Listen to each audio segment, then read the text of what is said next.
Untuk mengetahui kondisi terakhir dari Syekh Ali Jaber, kita sudah tersambung langsung dengan Syekh Ali Jaber. Assalamualaikum warahmatullahi wabarakatuh. Selamat sore, Syekh Ali Jaber. Waalaikumsalam warahmatullahi wabarakatuh dan selamat sore. Sore, bagaimana kondisi saat ini? Terima kasih telah menyempatkan waktu dan kami turut prihatin atas musibah yang menimpa Syekh Ali. Bismillahirrahmanirrahim. Alhamdulillah. Allahumma salli ala Sayyidina Muhammad wa ala Sayyidina Muhammad. Ya, baru saja saya tiba di Jakarta dan sekarang sudah berada di Yaman. Dan Alhamdulillah kondisi membaik.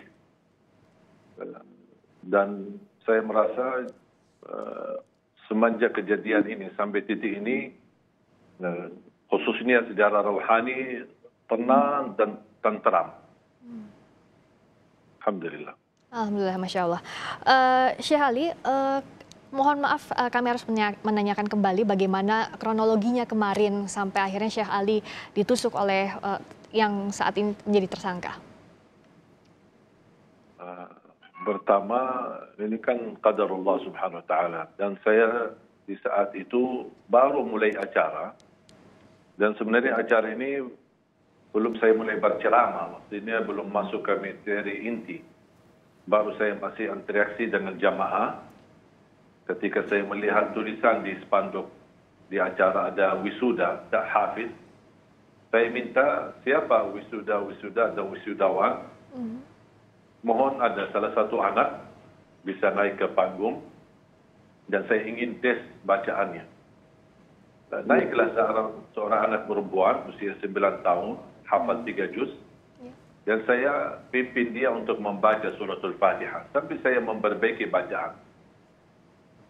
Dan kebetulan posisi anak itu di samping kiri saya, bukan di sebelah kanan saya. Begitu dia selesai dan saya pimpin bacaan yang benar seperti apa, saya minta dan tawarkan, Ananda mau hadiah apa? Kemudian dia masih kayak bingung gitu. Udah, tadi aja bunda minta hadiah apa sama saya? Mau sepeda, mau mainan, mau HP. Sampai dia mundar-mandir antara saya sama ibunya. Terakhir dia berkeinginan mendapatkan hadiah umrah. Belum sampai terucap apa yang saya ingin sampaikan kepada dia sebagai hadiah. Saya minta, boleh nggak bunda pinjam HP-nya, saya mau foto sama anaknya buat kenang-kenangan. Ternyata HP bunda ini agak sedikit full data-data, jadi tidak bisa dipakai untuk foto lagi. Makanya saya interaksi dengan jamaah. Boleh nggak jamaah sekalian pinjamkan HP sebentar buat foto? Dan subhanallah, di saat saya lagi fokus ke sebelah kiri dan di hadapan saya, karena rata-rata jamaah ada di depan saya dan kiri saya. Di kanan tidak terlalu banyak karena dia di samping pintu keluar masuk, jadi tidak terlalu ramai. Karena posisi panggung di halaman masjid dekat pintu keluar dan masuk. Makanya saya fokus ke kiri, ke kanan, tapi di saat yang sama belum ada respon dari jamaah, baru sebentar mau arah ke kanan, melihat jamaah yang tersisa, barangkali ada yang membawakan HP untuk saya pinjam. Tiba-tiba ada seorang naik panggung dengan cepat. Pikiran saya mau antar HP. Saya tidak menyangka ini ada niat senjata tajam begitu ya. Tiba-tiba pas saya masih di posisi duduk, santai-santai aja, dan dia tutup dan cukup kuat. Ketika saya merasa sudah terancam dengan pisau, kemudian saya berusaha membangun, tapi tusukan sudah terlanjur. Mungkin sasarannya di bagian leher atau dada, tapi karena saya ada sedikit bergerak, qadarullah, bukan karena saya punya kelebihan atau hebat, akhirnya tertusuk di bagian tangan saya. Kemudian begitu saya berdiri, saking padahal orangnya kurus, masih muda, mungkin antara 23, 24 tahun, tapi posisi memegang pisaunya dan cara tusuk, mohon maaf, bukan orang biasa, orang terlatih. Artinya cara tusukan itu sangat kuat. Padahal dia kurus. Kalau saya tahan dia pakai tangan, dia tidak mungkin bisa bergerak. Tapi fisik yang begitu kecil, kurus, bisa bisa memiliki kekuatan tusuk sampai hampir 7 dan 8 senti masuk pisaunya. Ketika saya bangun, masih posisi dia menahan pisaunya. Tapi ketika saya bergerak cepat, patah pisaunya sambil yang sudah patah masih tersimpan di dalam. Baru ketika saya berdiri, saat itu saya belum merasa ada pisau. Pas saya melihat ke kanan saya, melihat ada pisaunya, kemudian saya keluarkan pakai tangan kiri, kemudian saya lepas, kemudian cukup berincar darah di baju dan di tangan. Ya, jadi masih kebas tentu di awal belum begitu terasa. Tapi kalau dilihat video ini, jadi saat Syekh Ali lihat ke arah kanan itu sebenarnya bukan refleks atau sudah memperhatikan ada orang yang mencurigakan ya, tapi mencari apakah ada yang membawa telepon genggam atau tidak, begitu ya Syekh Ali ya? Iya, untuk meminjam HP biar foto sama anak yatim. Saat acara baru dimulai, apakah terlihat gerak-gerik yang mencurigakan dari sekitar penonton? Kalau tadi kan masuknya dari area yang memang cukup sepi, tapi apakah para jamaah di sana ataupun juga Syekh Ali melihat ada gerak-gerik yang mencurigakan sebelumnya? Tidak, sama sekali tidak ada, karena saya lagi interaksi dengan jamaah, tidak ada sesuatu yang menarik perhatian atau dicurigakan, apalagi tidak ada orang baru masuk, semua rata-rata sudah pada di tempat. Dan saya kedatangan ke tempat cukup telat, seharusnya jam 4, saya datang hampir jam 5 kurang. Oke. Saat itu ada pengamanan yang cukup ketat dari aparat atau misalnya dari pihak penyelenggara acara misalnya, Syekh Ali?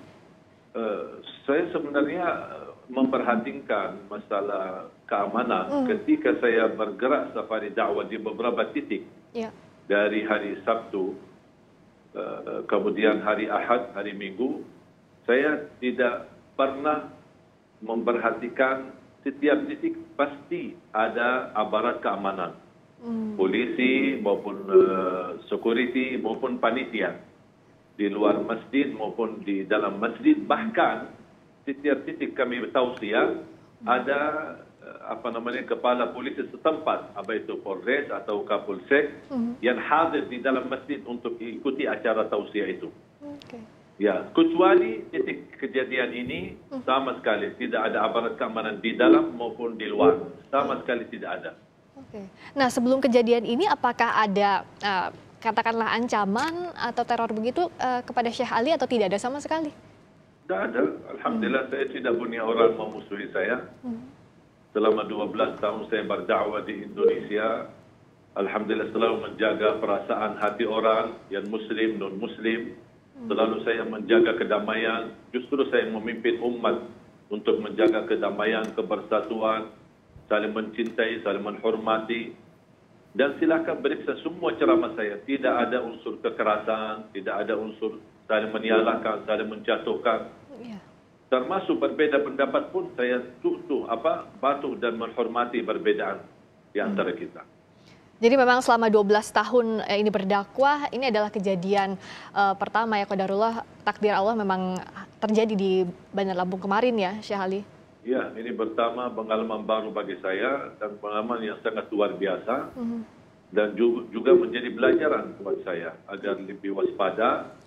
Tapi bukan berarti untuk memberhentikan dakwah, saya akan terus memperjuangkan silaturahim. Makanya selepas acara tersebut, kejadian ini, saya masih lanjut kegiatan acara tabligh akbar di malam hari. Masih melanjutkan acara sampai malam hari dan sampai tadi juga masih di Lampung ya, Syekh Ali. Apakah ada perkembangan terkini dari penanganan perkara atau bahkan sempatkah bertemu lagi dengan pelaku setelah kejadian? Saya tidak berkesempatan bertemu, tapi setelah kejadian, saya langsung didatangi Pak Kapolda Lampung ke hotel. Juga ada Kapolres, Kapolsek, bahkan dari aparat TNI, semua datang dan Pak Kapolda menyampaikan sudah menerima arahan dan telepon dari Wakapolri untuk langsung ditangani kasus ini dan dikawal selama saya masih berada di Lampung. Dan apa yang disampaikan oleh Pak Kapolda awal ketika kita berbicara ngobrol bersama di lobi, beliau menyampaikan kami sudah bertemu dengan pelaku dan kemungkinan ada sedikit gangguan jiwa, tapi kata beliau saya tidak percaya dan saya akan terus tindaklanjuti sambil kami mengundang dan menghadirkan doktor kami dari Mabes memiliki keahlian psikologi jiwa untuk diperiksa ulang. Okay. Jadi makanya ketika ada reaksi tadi pas acara di Apa Kabar Pagi di TV One, saya pun kaget kok ada respon dan kesimpulan awal dari polisi, sedangkan menurut saya terlalu cepat. Terlalu cepat. Tapi kalau sampai saat ini melihat masih terus ditelusuri keterlibatan pelaku, termasuk apa motif dari pelaku, Syekh Ali mempercayakan sepenuhnya kepada pihak kepolisian atau seperti apa? Sangat-sangat saya percaya. Makanya saya di saat kejadian ini langsung saya buat laporan resmi dan didatangin ke hotel tim BAP yang mereka minta keterangan lengkap dan saya sudah sangat percaya. Cuman hanya sedikit ada kurang nyaman di hati ketika mendengar bahasa Pak Kapolda langsung bersama saya beda sama bahasa yang disampaikan di media oleh pihak polisi. Ia diharapkan terus dilakukan penyidikan terhadap kasus ini agar betul-betul terang motifnya seperti itu ya, Syekh Ali? Betul, betul. Karena saya merasa apa yang terjadi ini, mohon maaf, bukan masalah gangguan jiwa, tapi betul-betul anak itu terlatih dan cara dia berhadapan dengan saya, dan mungkin saya bukan ahli psikologi jiwa, tapi saya ahli ruqyah. Insya Allah dari pandangan mata beliau saya bisa mengetahui apakah dia perlu diruqyah atau tidak. Nah, Syekh Ali melihatnya kejadian ini seperti apa? Ada orang yang tiba-tiba menyerang, hikmah kalau kita katakan yang Syekh Ali lihat apa dari kejadian ini? Sebenarnya qadarullah, saya menganggap ini takdir. Dan kita tidak bisa melarikan diri dari takdir Allah Subhanahu Wa Taala, walaupun kita tawakal, walaupun kita ikhtiar. Kalau sudah Allah menetapkan sesuatu, pasti akan terjadi. Tapi seandainya kalau seluruh penghuni bumi bersatu untuk membawa madarat, membawa menyakiti kita, membawa keburukan, kalau belum diizinkan oleh Allah, mereka tidak bisa apa. Dan saya menambil kutip, ya, mungkin bagi saya sendiri pelajaran. Karena saya jujur saja, setiap hari saya punya wirid baca suratul Baqarah. Hari kejadian ini, biasanya saya baca suratul Baqarah sekaligus baca dari awal sampai akhir tuntas. Hari kejadian ini, saya merasa berdosa karena saya tidak tuntaskan suratul Baqarah. Saya hanya baca satu juz, kemudian sisanya saya baca lagi di waktu siang hari. Makanya cara saya menyicil, menurut saya ini cicilan. Menyicil suratul Baqarah itu barangkali dosa saya, makanya Allah berikan teguran. Hal lainnya soal kewaspadaan. Setelah kejadian kan Syekh Ali masih melanjutkan dakwah di titik lainnya. Nah, kedepannya karena kita tahu setiap Syekh Ali berdakwah selalu ada banyak jamaah yang terlibat. Apakah akan ada pengamanan, misalnya dimintakan pengamanan yang lebih ketat lagi agar tidak ada kejadian serupa terjadi? Sebenarnya saya secara pribadi tidak minta, tapi alhamdulillah sejak kejadian ini langsung Pak Kapolda Lampung turun tangan, memberikan perhatian, kemudian Kodim dan juga Dandrim di tempat, semua ikut turun tangan, mengawal kami selama masih berada di Lampung, di titik-titik kami kunjungi, bahkan sampai ke bandara, mendapatkan perhatian yang sangat luar biasa. Dan saya harap kejadian ini bukan hanya menjadi pelajaran bagi saya, tapi semua untuk para habaib, para da'i, para ustaz, supaya ayo mari kita sama-sama bersinergi dengan aparat keamanan agar kita bisa bersama-sama membawa Indonesia menjadi lebih aman. Termasuk musibah yang menimpa Syekh Ali ini juga kan ramai diperbincangkan di media sosial. Apa yang ingin Syekh Ali sampaikan agar memang jangan sampai ada yang memanfaatkan kejadian ini untuk hal-hal yang tidak diinginkan terkait persatuan dan kesatuan? Kejadian ini bagi saya pribadi pelajaran. Dan saya tidak mau dikaitkan dengan kepentingan politik, isu-isu yang lain. Makanya saya harap umat tetap tenang, jangan terprovokasi, jangan terpancing untuk mengadu domba di antara kita.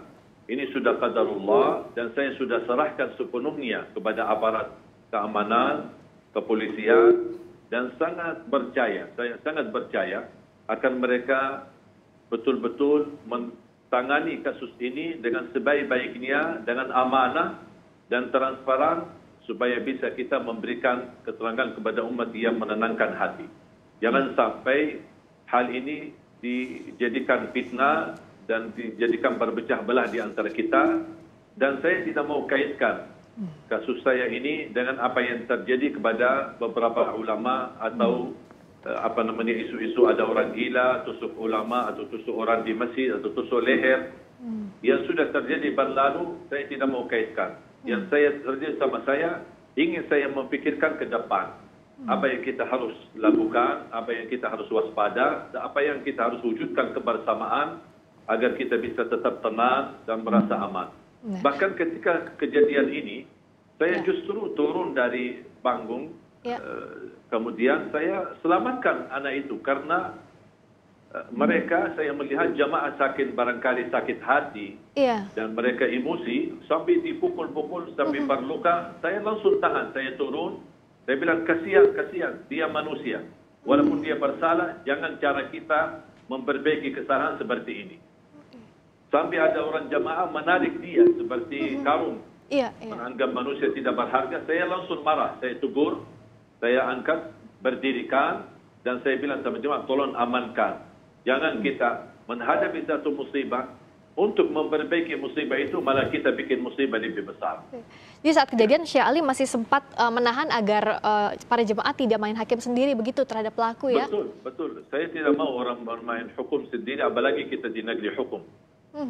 Nah, tadi bicara soal kewaspadaan untuk kedepannya juga agar tidak ada kejadian serupa, Syekh Ali punya pesan apa? Karena kita tahu kegiatan keagamaan tentu ingin diikuti banyak orang, tapi keamanan juga jadi soal yang harus diperhatikan.